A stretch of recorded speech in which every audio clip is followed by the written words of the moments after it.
Among others, the order introduced new excise duties on single-use plastics, that's SUPs, higher excise duties on some locally manufactured products, including alcoholic beverages and tobacco products, and green tax by way of import tax adjustment on certain categories of imported vehicles. Now, the category of imported vehicles specifically refers to vehicles of 2,000 cc and above. That's the capacity, the engine capacity of 2,000 and above.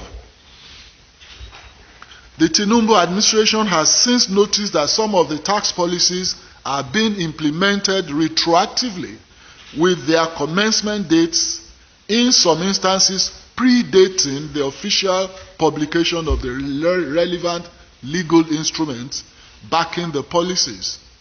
This lacuna has created some challenges of execution or implementation. Indeed, the intentions behind upward adjustments of some of these taxes are quite noble. They were designed to raise revenue as well as address environmental and health issues of concern. However, they have generated some significant challenges for and elicited serious complaints amongst key stakeholders as well as in the business community. Let's mention some of the problems we have identified with the aforementioned tax changes. A document known as the 2017 National Tax Policy, approved by the Federal Executive Council of the last government, prescribes a minimum of 90 days notice from government to taxpayers before any tax changes can take effect. That is the regulation. This global practice is done with a view to giving taxpayers and businesses reasonable time to adjust to the new tax regime.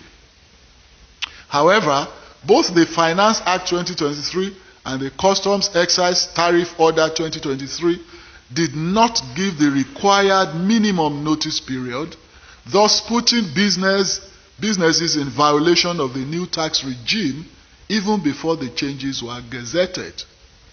As a result of this, many of the affected businesses are already contending with the rising costs, falling margins, and capacity underutilization due to various microeconomic headwinds as well as the impact of the Naira redesign policy. Gentlemen of the press, you will recall that excise tax increases on tobacco products and alcoholic beverages from 2022 to 2024, which had already been approved, are also being implemented. But a further escalation of the approved rates of the current administration presents an image of policy inconsistency and creates an atmosphere of uncertainty for businesses operating in Nigeria.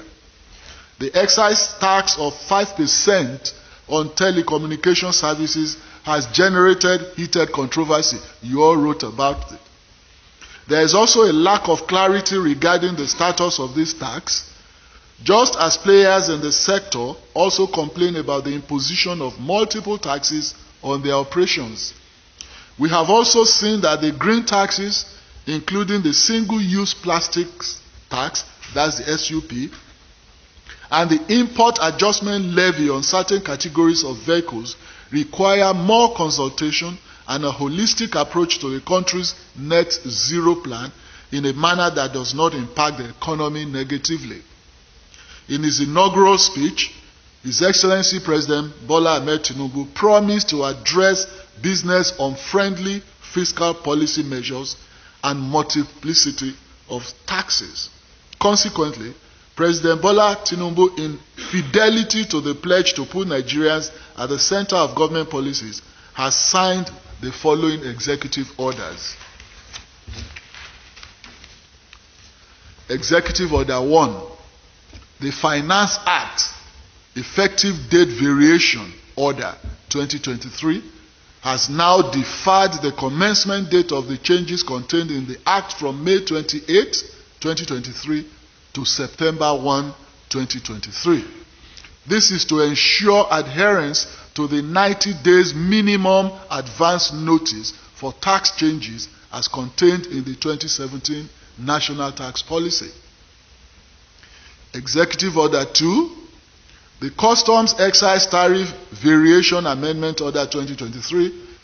This has also shifted the commencement date of the tax changes from March 27, 2023 to August 1, 2023, and also in line with the National Tax Policy.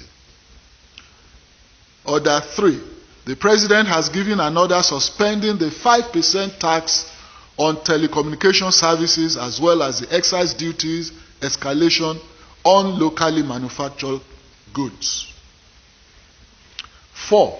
Further to his commitment to creating a business-friendly environment, the President has ordered the suspension of the newly introduced green tax by way of excise tax on single-use plastics, including plastic containers and bottles. In addition, the President has ordered the suspension of import tax adjustment levy on certain categories of vehicles. Like I said earlier on, any vehicle of 2,000 capacity, engine capacity and above, which the tax was imposed upon, has now been suspended. So it means that for the meantime, in the interim, the tax imposed on any vehicle of 2,000 cc and above is now suspended. As a listening leader, the President issued these orders to ameliorate the negative impacts of the tax adjustments on businesses and chokehold on households across affected sectors. His Excellency will not exacerbate or exaggerate the plight of Nigerians. In closing, the President wishes to reiterate his commitment to reviewing complaints about multiple taxation and anti-business inhibitions. The federal government sees business owners, local and foreign investors as critical engines in its focus on achieving higher GDP growth, an appreciable reduction in unemployment rate through job creation.